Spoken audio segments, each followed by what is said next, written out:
guys! Welcome to Mavis Life in Sri Lanka. Samahan niyo ako guys. Pupunta ako ng palengke. Bibili ako ng ulam namin for the whole week. Kung mura ba o mahal dito sa Sri Lanka. Let's go guys! Punta tayo ng palengke. Ayan ang manok. Dito kami bumibili ng chicken guys. So, 1,320 po ang kilo ng manok ngayon. Yada? Visay. Oo. Yan. Ito po yung mga manok na binibili na.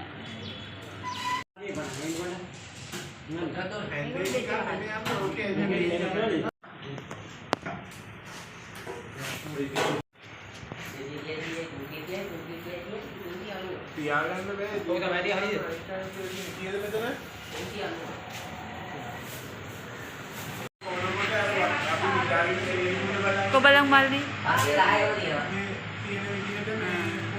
Na guys, papakita ko sa inyo yung mga pinamili ko.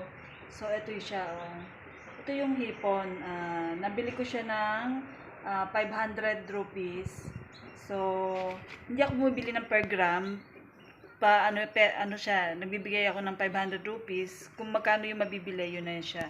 So 500 rupees ito. So sa Philippine money, 85 pesos.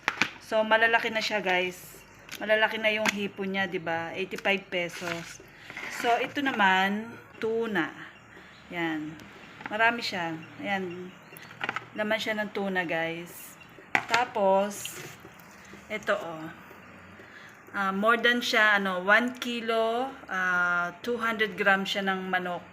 So, lumalabas siya ng 1,420 rupees. 1 kilo and 200 grams. Itong chicken, boiler chicken. 1,420 boiler chicken. Sa pesos, nasa siya, 235 pesos. Ito po, 500 rupees. Sa Philippine money, 85 pesos. Laman siya ng tuna. Ito, hipon, prawns, 85 pesos. Nasa 500 rupees siya. 85 pesos. Ang bili ko dyan. So, ito guys, sa mga pinamili ko. Ito yung ulam namin. Yan. Ito, 85, means 1,420 rupees. Sa Philippine money, 235 pesos. Ito, 85 pesos. Laman po siya ng tuna. Ayan, sariwan-sariwa. Ayan, malalaki siyang hipon. 85, 85 pesos. 500 rupees po bili ko dyan. Ito na yung mga pinamili ko So, salamat sa panonood. So, shinare ko lang sa inyo kung magkano yung mga budget namin dito, kung magkano yung mga bilihin dito sa Sri Lanka. So, thank you for watching guys.